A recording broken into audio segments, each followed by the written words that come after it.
뉴스룸을 시작하겠습니다. 내란 특검이 추경호 전 국민의힘 원내대표를 내란 중요임무 종사 혐의로 불구속 기소했습니다. 특검은 추 전 대표가 윤석열 전 대통령의 비상계엄 협조 요청을 받고 아무런 조치를 취하지 않았고 또 일부러 의원총회 장소를 3번 바꿔서 계엄 해제 표결을 방해했다고 봤습니다. 박현주 기자입니다. 내란 특검이 추경호 전 국민의힘 원내대표를 재판에 넘겼습니다. 지난 3일 법원이 추 전 대표에 대한 구속영장을 기각한 지 나흘 만입니다. 특검은 추 전 대표가 12.3 비상계엄 당시 국회 계엄 해제 표결을 고의로 방해했다며 내란 중요임무 종사 혐의를 적용했습니다. 국민의 기본권이 침해되고 무장한 군인에 의해 국회가 짓밟히는 상황을 목도하고도 아무런 조치를 취하지 아니하였습니다. 국민의힘 의원총회 장소를 3번 바꿔 공지하는 등 표결을 지연시켰다는 취지에서입니다. 실제로 추 전 대표는 계엄 당일 밤 11시 22분 윤 전 대통령과 통화했던 것으로 파악됐습니다. 앞서 윤 전 대통령은 한덕수 전 총리 재판의 증인으로 나와 추 전 대표와 통화한 사실을 인정했습니다. 추경호는 뭐라던가요? 거기도 제가 오래 안 갈 거니까 걱정하지 말라는, 하여튼 이 계엄에 대해서는 걱정하지 말라는. 특검 관계자는 이 증언을 두고 국회 해제 의결 없이 윤 전 대통령 본인이 상황을 끝낼 것이라는 의미라며 추 전 대표도 사실상 역할을 지시받은 것이라고 설명했습니다. 이에 대해 추 전 대표는 2분 통화로 중범죄 결의를 했다고 볼 수 있느냐며 혐의가 허구임을 입증하겠다고 밝혔습니다. 내란 특검은 황교안 전 총리 역시 내란 선동 특수공무집행 방해 혐의로 재판에 넘겼습니다. JTBC 박현주입니다. 여당이 추진하는 내란 전담 재판부를 놓고 위헌 논란이 이어지고 있습니다. 오늘 대통령실은 위헌 소지를 최소화하는 범위 안에서 추진하자는 의견을 밝혔습니다. 박사라 기자입니다. 우상호 대통령 정무수석이 내란 전담 재판부를 추진하되 위헌 소지는 줄이자는 공식 입장을 밝혔습니다. 내란 전담 재판부를 추진하는 데 원칙적으로 생각을 같이 한다. 다만 위헌 소지가 최소화될 수 있는 범위 내에서 추진한다는 정도의 공감대는 형성돼 있었다. 더불어민주당 주도로 법사위를 통과한 내란 전담 재판부 설치법은 법무부 장관이 헌법재판소 사무처장 등과 함께 판사 추천을 할 수 있도록 하고 있습니다. 사법부 독립을 해친다는 비판이 있는데 정성호 법무부 장관도 입장을 밝혔습니다. 정 장관은 법무부 장관이 추천하는 게 문제가 있다면 논의를 다시 해볼 필요성이 있다고 했습니다. 다만 소년 전담 재판부 등을 예로 들며 내란 사건을 전담할 재판부 자체는 위헌성은 크지 않다고 본다고 했습니다. 조국혁신당도 현재 개정안의 위헌 소지를 지적하며 내란 세력이 빈틈을 파고들어 재판 정지라는 중대 상황을 만들 위험성이 있다고 재고를 요구했습니다. 민주당은 내일 의원총회 등을 통해 법안을 계속 보완해 나가겠다고 했습니다. 당연히 처리 직전까지 그 문제에 대한 면밀한 검토를 진행할 것이고 그런 걱정들을 불식하는 방향으로 검토하고 필요한 보완도 하고. 하지만 국민의힘은 여전히 내란 재판부 자체가 위헌이라며 적극 저지를 예고했습니다. 민주당의 목표는 뻔합니다. 사법부를 길들여 원하는 결론을 강제로 끌어내고 내란 몰이를 내년 지방선거까지 이어가려는 정략적 계산입니다. JTBC 박사라입니다. 건진법사 전성배 씨를 통해서 김건희 씨에게 금품을 전달한 혐의로 재판을 받고 있는 전직 통일교 간부가 민주당 인사와도 접촉한 사실이 있다고 증언하면서 파장이 일고 있습니다. 국민의힘은 특검이 선택적 편파 수사를 하고 있다고 했고 민주당은 후원 자체가 불법은 아니라고 했습니다. 김휘란 기자입니다. 통일교 2인자로 불리던 윤영호 전 세계본부장은 지난 5일 대선 전 민주당과도 접촉했다고 증언했습니다. 2022년 교단 행사인 한반도 평화서밋을 앞두고 현 정부 장관급 4명에게 접근했고 이들 중 2명이 한학자 총재와도 만났다고 했습니다. 윤 전 본부장은 특검에서 이 내용을 진술했고 법정에선 통일교 간부가 정진상 전 민주당 당대표 정무조정실장 측에 접근하려 했다는 녹취록이 있다고도 발언했습니다. 앞서 김건희 특검이 통일교 불법 정치자금 수수 혐의로 권성동 국민의힘 전 원내대표를 구속 기소한 상황에서 민주당 연루설이 새롭게 제기되자 여야는 치열한 공방을 벌였습니다. 더불어민주당의 준도는 합법이고 국민의힘의 준 건 불법입니까? 이런 선택적 판단은 수사의 중립성을 훼손하고 더불어민주당 특검이라는 것을 증명한 셈입니다. 한동훈 전 대표는 통일교 사람이 자발적으로 진술했는데도 이걸 덮는 건 정신 나간 짓이라고 했고, 나경원 의원은 특검의 선택적 편파 수사 자체가 수사 대상이라고 힘을 실었습니다. 반면 민주당은 책임 회피용 정치 공세라며 반발했습니다. 백승하 원내대변인은 어제 후원 자체가 불법이 아니고 국민의힘처럼 조직적 동원에 따른 불법 후원은 전혀 아니었다며 특검의 수사 대상과 범위는 오직 법과 증거가 정한다고 반박했습니다. JTBC 김일환입니다. 김현지 실세설로까지 이어진 김남국 전 비서관의 인사청탁 문자 논란에 대해서 대통령실이 입장을 밝혔습니다. 김 전 비서관과 강훈식 비서실장, 김현지 부속실장에 대한 감찰을 벌인 결과 실제 인사청탁은 전달되지 않았다고 했습니다. 최재원 기자입니다. 저는 해당 직원에게 엄중 경고했고 본인의 불차림을 양지하고 사의를 표명했습니다. 강훈식 비서실장은 김남국 전 비서관과 문진석 민주당 수석 부대표의 문자로 불거진 논란에 대해 부적절한 인사청탁에 단호하게 대처하고 있다고 강조했습니다. 청탁 대상처럼 비춰진 자신과 김현지 부속실장은 조사와 감찰을 받았다고도 했습니다. 저를 포함해서 김남국 전 비서관, 김현지 실장의 조사와 감찰을 실시했으며 실시 결과 김 전 비서관이 관련 내용을 전달하지 않았다는 것을 확인했습니다. 이와 관련해 고위공직자 비리 등을 감찰하는 특별감찰관을 조속히 추천해 줄 것을 국회에 당부하기도 했습니다. 국민의힘은 비서실장과 부속실장을 국회에 출석시켜 사실관계를 밝히겠다고 공세를 이어갔습니다. 대통령실은 오늘 이재명 정부 6개월 성과 보고 간담회에서 북한과의 대화 의지도 거듭 밝혔습니다. 다만 한미연합훈련 중단이나 축소는 당장 고려하지 않는다고 했습니다. 여러 가지 우리가 카드를 생각해야 하는데 생각할 수 있는 카드는 많이 있습니다. 근데 반드시 우리가 연합훈련을 카드로 지금 직접 고려하고 있지는 않습니다. 이와 함께 현재 청와대 이전 작업을 진행 중이며 크리스마스쯤 마무리될 것이라고 밝혔습니다. JTBC 최재원입니다. 이재명 대통령이 감사원장 후보자로 김호철 변호사를 지명했습니다. 민주사회를 위한 변호사 모임 회장, 환경운동연합 공동대표 등을 맡았던 김 변호사에 대해서 대통령실은 사회적 가치 수호에 앞장서 왔다며 감사원의 정치적 중립과 독립성 등을 복원할 적임자라고 설명했습니다. 같은 당 소속 구의원을 강제추행한 혐의로 피소된 손범규 국민의힘 대변인이 사임했습니다. 국민의힘은 어제 손 대변인의 사의를 즉각 수리한 당대표는 당무감사위원회에 신속한 조사도 주문했다고 밝혔습니다. 손 대변인은 고소 내용은 사실이 아니라며 경찰 조사에서 진실을 밝히겠다는 입장입니다. 쿠팡의 개인정보 유출 사태를 악용한 새로운 보이스피싱 사례들이 경찰에 접수되고 있습니다. 쿠팡은 정보 노출이 아닌 유출로 이번 사태를 정정하고 2차 피해를 막기 위한 주의사항을 새로 올렸습니다. 임지은 기자입니다. 지난 4일 쿠팡 정보 유출 피해자인 오주영 씨는 신용카드 배송기사에게 전화 한 통을 받았습니다. 주소가 어디 맞으시죠? 하는 저희 주소가 아닌 거예요. 그러고 보니까 제가 카드 신청한 적이 없는데요. 요즘 이런 사고가 많다며 문자로 전화번호를 하나 알려줄 테니 발급을 직접 취소하라는 답변도 들었습니다. 자기가 전화를 하면 이런 얘기를 많이 듣는다. 본인이 전화를 해서 이거를 취소를 해야 된다고. 수상함을 느끼고 카드사로 직접 확인을 했는데 보이스 피싱임을 깨달았습니다. 쿠팡의 피싱 사례를 알렸지만 경찰에 신고하라는 답변뿐이었습니다. 좀 땅바닥에 묻어둬야 되나 이런 생각까지 드는 거예요. 사는 게 너무너무 불안하고. 최근 쿠팡 개인정보 유출 사태로 피해자들의 불안한 심리를 파고드는 새로운 피싱 사례들이 발견되고 있습니다. 쿠팡 정보 유출로 문제가 생긴 것 같다며 가짜 고객센터로 전화를 걸게 하고 이후 해킹 앱을 깔도록 유도하는 겁니다. 대부분 1500, 1600대로 시작해 정식 고객센터로 잘못 판단하기 쉽습니다. 쿠팡 공식 메일과 비슷한 계정으로 메일을 보내 착각하게 한 뒤 피싱 링크로 접속하게 하는 수법도 있습니다.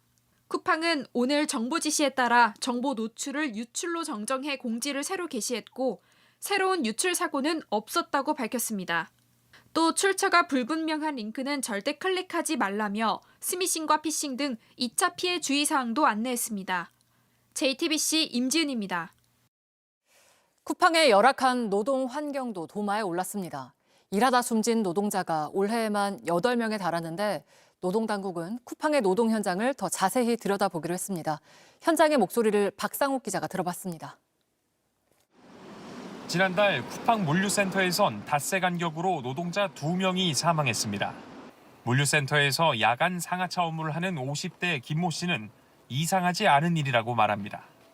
돈 벌려고 열 몇시간씩 일하니까 저렇게 자기 죽어나가지. 난 그 생각을 했어요, 처음에는. 근데 제가 막상 가서 해보니까 이건 아니에요. 그 진짜로 사람이 죽어나갈 수밖에 없는.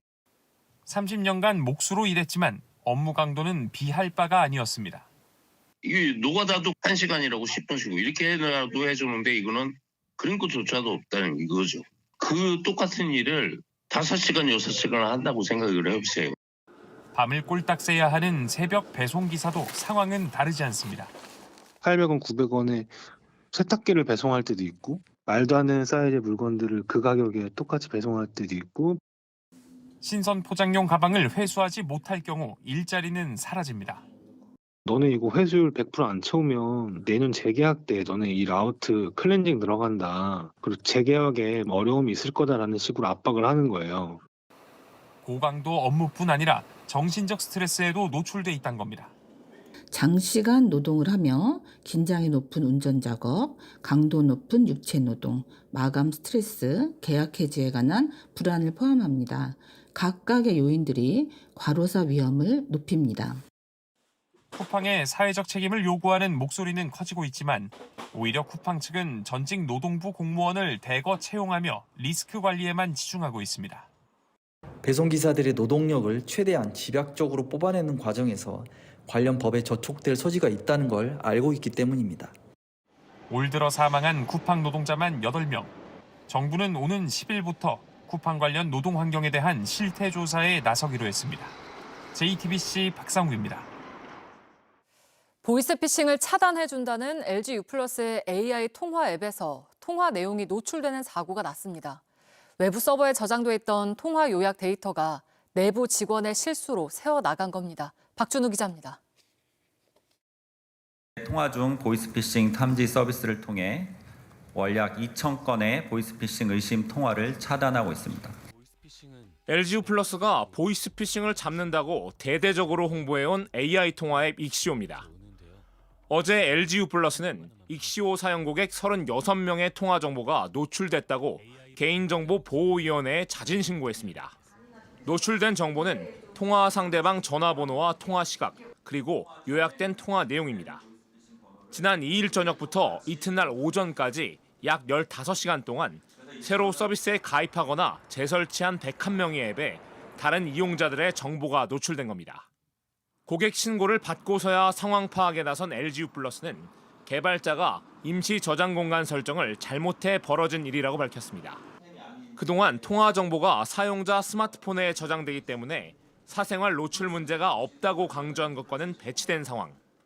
LGU+ 측은 음성 파일은 서버에 저장하지 않지만 고객이 앱을 재설치할 경우 서비스 연속성을 위해 요약 데이터는 6개월간 서버에 저장한다고 해명했습니다. 또 주민등록번호, 여권번호 등 고유 식별 정보는 유출되지 않았다고 했습니다.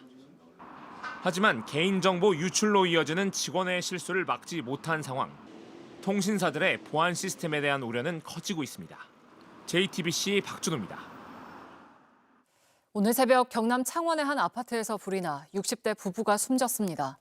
또 남해 고속도로에서는 사고로 넘어진 화물차를 승용차가 들이받아 70대 어머니가 숨지고 50대 딸이 크게 다쳤습니다. 사건 사고 소식 조승현 기자입니다. 집 안에 시뻘건 불길이 가득합니다. 창밖으론 연기가 뿜어져 나옵니다. 오늘 새벽 2시 반쯤 경남 창원시 월영동의 아파트 3층에서 불이 났습니다. 주민 130명이 대피했는데 불이 난 집 안에선 60대 부부가 숨진 채 발견됐습니다. 현관문 열고 들어가면 중문이죠. 중문. 이거 바로 앞에 쓰러져 있었답니다. 바깥으로 빠져나오다가 못 나오고 그래서 운명하신 것 같아요. 남해고속도로 문산나들목 인근 1톤 화물차가 옆으로 쓰러져 있습니다. 반대편 보호난간을 들이받은 승용차는 완전히 찌그러졌습니다. 3톤 화물차에 치여 넘어진 1톤 화물차를 뒤따르던 승용차가 다시 들이받으면서 1톤 화물차 운전자 50대 여성이 크게 다치고 옆에 탄 70대 어머니가 숨졌습니다. 경찰은 추돌 사고를 낸 운전자들의 음주 여부 등을 조사하고 있습니다. 어제 오후 혼자 조업에 나섰다 연락이 끊긴 70대 선장이 오늘 아침 경북 영덕군 인근 해상에서 심정지 상태로 발견됐습니다. 해경이 곧장 병원으로 옮겼지만 끝내 숨졌습니다. 오늘 새벽 강원 춘천시 닭갈비 식당에서 불이 났습니다. 고객 휴게 공간 겸 카페로 쓰이던 건물 한 동이 모두 타고 식당 내부도 연기와 그을음으로 망가졌지만 다친 사람은 없었습니다. JTBC 조승현입니다.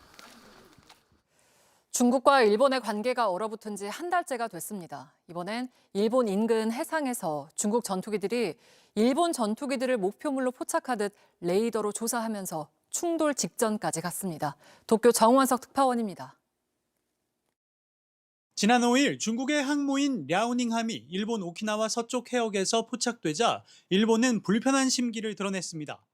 中国は我が国周辺での軍事活動を拡大・活発化させており、中国の軍事動向については平素から重大な関心を持って 아사히 신문에 따르면 랴오닝함은 다음 날 오키나와 본섬과 미야코지마 사이를 통과해 태평양으로 진출했습니다. 이후 오키다이토 섬 서쪽 약 270km 부근에서 중국 전투기와 헬기가 출격하는 등 군사 훈련에 나섰습니다. 일본 항공자위대 소속 F-15 전투기가 이른바 스크램블, 긴급 발진에 나서자 랴오닝함에서 출격한 J-15 전투기는 오후 4시 30분 무렵과 6시 30분부터 7시 사이 일본 전투기들을 레이더로 조사합니다. 레이더 조사는 자위대 전투기들도 탐지했는데 일본은 이를 사격 준비 단계에 목표 포착 행위로 간주했습니다. 航空機の安全な飛行に必要な範囲を超える危険な行為であり、中国側には強く抗議し、再発防止を厳重に申し入れたところです。 실제 충돌이 있었던 건 아니지만 중국 전투기들의 레이더 조사를 극히 위험한 행위로 판단한 겁니다. 중국 해군 대변인은 일본의 레이더 조사 주장은 사실이 아니고 오히려 일본 자위대가 중국의 군사 훈련을 방해했다고 반박했습니다. 도쿄에서 JTBC 정원석입니다. 트럼프 2기 행정부가 국가안보 전략을 공개하면서 미국 전쟁부가 동맹국의 부담 분담을 핵심 원칙으로 다시 강조했습니다. 헤그세스 장관은 군사비를 늘리기로 약속한 한국을 모범 동맹으로 지목하며 특혜를 약속했고 역할을 못하는 동맹들에게는 강한 경고를 내놨습니다.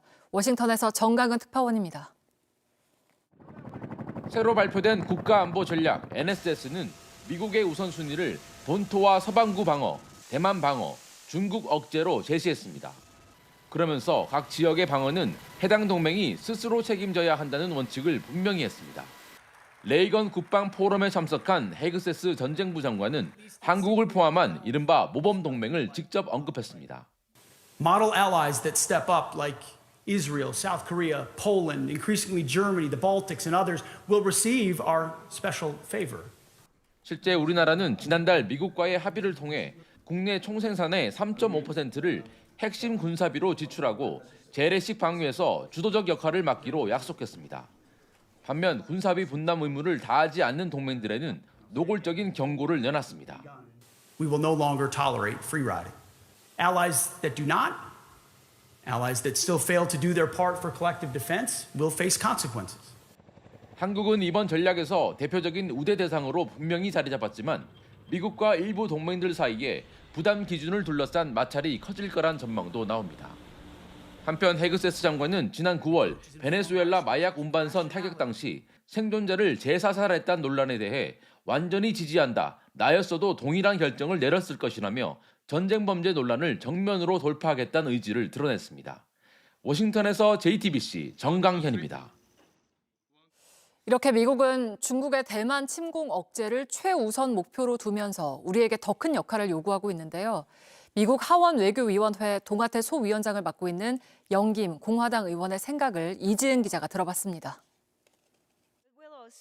미국 연방의회에서 공화당 내 유일한 한국계인 영김 의원은 최근 한미간 안보 협력을 트럼프 정부 역시 윈윈으로 보고 있다고 전했습니다.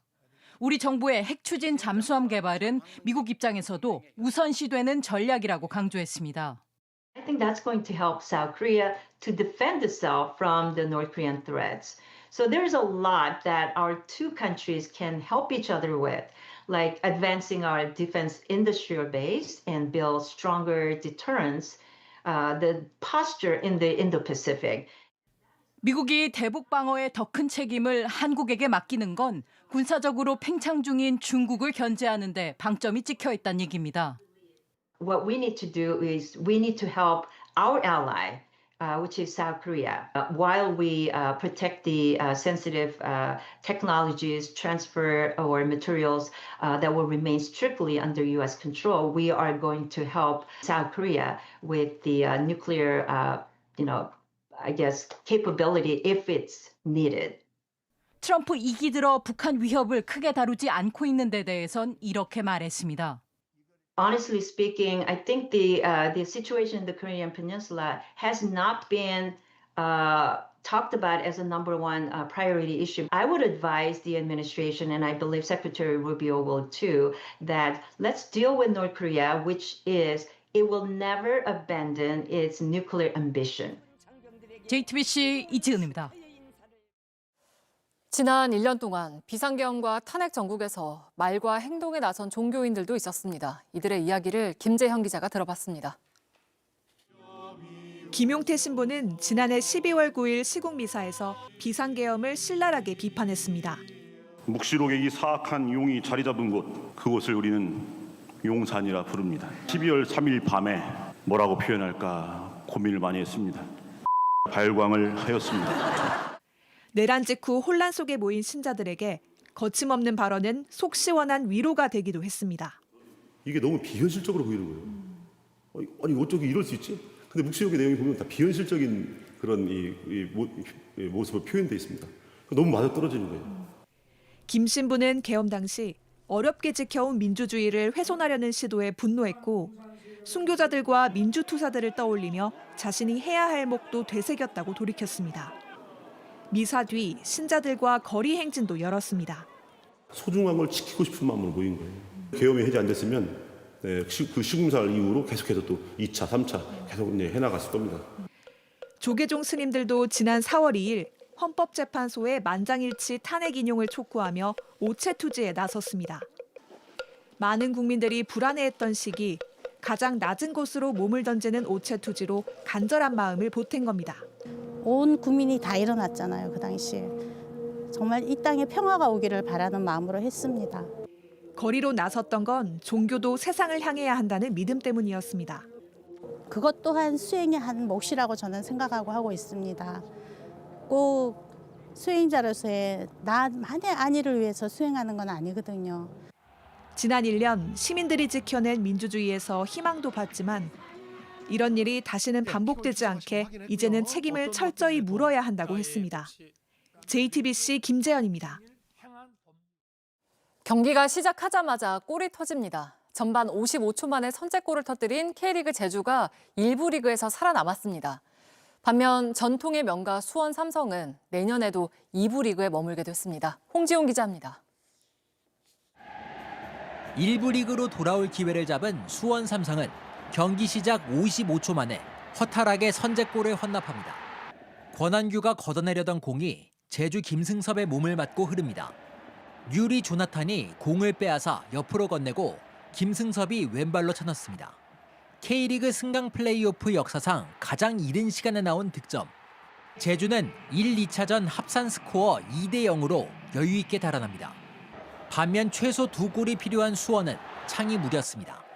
세라핌의 슛이 골대에 맞고 파울리뇨가 때린 공은 멀리 벗어났습니다. 여기에 돌이킬 수 없는 실책까지 저지릅니다.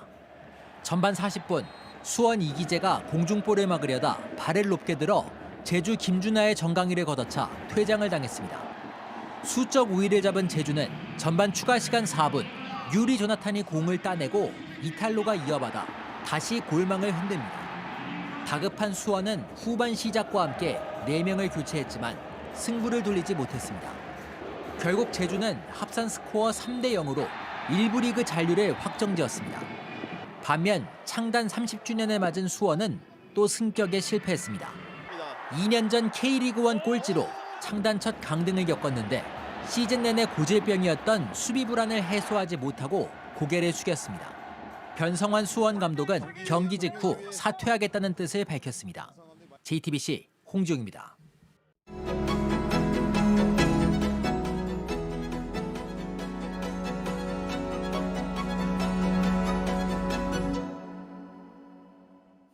노래, 연기, 예능뿐 아니라 아이돌 제작, 봉사활동까지 다양한 분야에서 꾸준히 활동을 이어오고 있는 가수 김재중 씨를 뉴스룸에 모셨습니다. 어서 오세요. 안녕하세요. 반갑습니다. 반갑습니다. 네, 최근에 예능 프로그램에서 국민 효자로 불리시기도 하고 다양한 분야에서 꾸준히 활동을 하시는데 쉬는 날이 생겨도 그냥 일만 할 생각을 하신다고.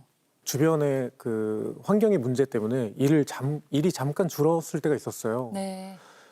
그때 느꼈던 그 고통이 지금도 너무 생생히 기억이 나는데 굉장히 좀 좋지 않다라는 걸 너무나 잘 알기 때문에 스스로 좀 일을 많이 만드는 경향도 있고요. 근데 그렇게 바쁘게 활동하시는 중에도 기부나 봉사활동을 꾸준히 하고 계시잖아요. 예를 들면 앨범 판매 수익금을 기부한다거나 연탄 봉사를 하거나 김장 봉사를 하거나 여러 곳에서 선행을 계속 해오고 계신데 이거는 좀 계기가 있으셨나요? 좀 본격적이었던 거는 2013년도 활동 때 그 유니세프와 같이 일을 하게 됐어요. 그때가 이제 코트라 한일 교류 종합전이라고 거기에 홍보대사로 이제 활동을 하면서 그 계기로 이제 유니세프와 일을 처음으로 시작하게 됐고요. 네, 그리고 최근에는 유니세프랑 같이 필리핀에 다녀오신 걸로 알고 있는데 네. 어떤 현장에 다녀오셨는지 좀. 이번에 마닐라 북쪽에 위치한 발렌수엘라라는 지역에 다녀왔는데요. 네. 요즘에 그 기후 위기 때문에 네. 잦은 홍수나 태풍으로 굉장히 큰 어려움을 겪고 있어요. 집이 없이 정부에서 제공하는 거처에서 생활을 한다던가. 그리고 근데 그 아이들이 그런 침수 때문에 계속 반복되는 쌓이는 누적되는 오수에 노출이 되고 그러다 보니까 감염병에 또 노출이 되고 병을 치료할 수 있는 인프라도 굉장히 적고 그런 환경도 안 되고 경제적으로 힘든 생활을 할 수밖에 없는 악순환에 노출되어 있기 때문에 정말 우리들의 도움이 정말 절실한 가정과 또 어린이들이 많다는 걸 느끼고 왔어요. 그 가장 심각하다고 보신 건 어떤 거였어요? 일단 가장 심각한 게 그 인프라인 것 같아요. 너무나 그러니까 오랫동안 많이 반복되는 그런 피해들 때문에 그래서 어린이들이 하지 말아야 될 어른들의 생활을 도맡아서 하고 있고 부모의 역할을 직접 하는 친구들도 있고요. 그리고 직접 예를 들면 꿈을 꾸기 위해서 이루기 위해서 다녀야 할 학교가 교육의 현장이 아닌 그 피해 때문에 잠시 거처로 삼아야 되는 공간이 되어버리고 그리고 식사를 제때 갑자기 생각이 나가지고. 네. 아이고. 갑자기 죄송합니다. 직접 다 보고 오셨으니까.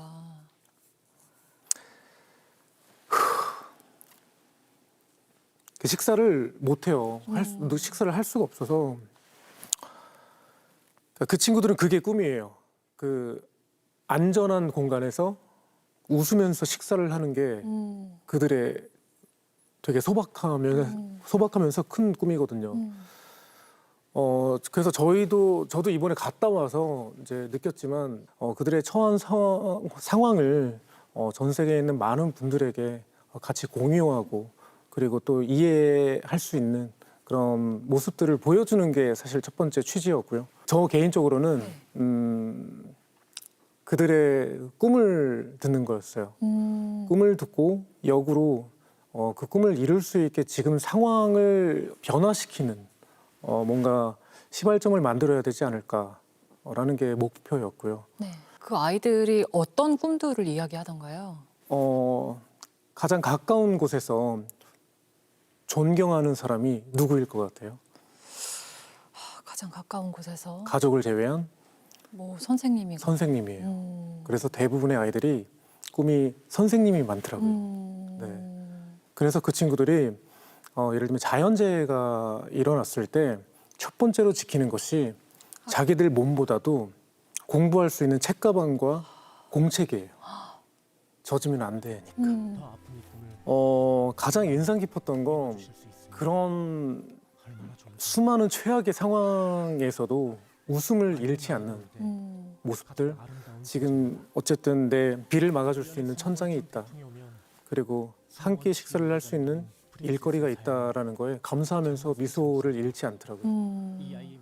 그 김재중 씨한테 기부나 봉사활동이 주는 의미는 어떤 거예요?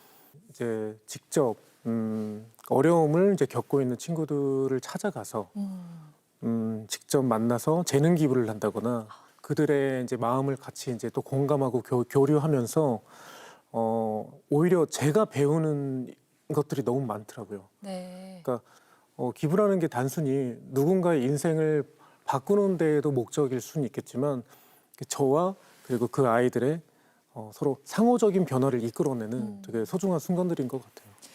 그러니까 서로 그 마음과 힘, 용기 이런 것들을 주고받는 관계가 되는 것 같아요. 맞아요. 그 앞으로 이루고 싶은 목표나 바람이 혹시 있으신가요? 제가 이제 곧 이제 40대가 되거든요. 네. 그래서 30대는 파도가 정말 많았는데요. 네. 40대에도 물론 파도야 있겠지만 좀 더 뭔가 온화한 네, 파도였으면 좋겠고 꿈이 있다면 나중에 더 멋지고 훌륭한 일로 뉴스룸에 한번 다시 나오는 겁니다. 기다리고 있겠습니다. 좋은 일로요. 네, 좋은 일이죠, 당연히. 네. 네. 오래도록 우리 곁에서 꾸준히 다양한 활동 보여주시기를 기대하겠습니다. 오늘 인터뷰 고맙습니다. 감사합니다.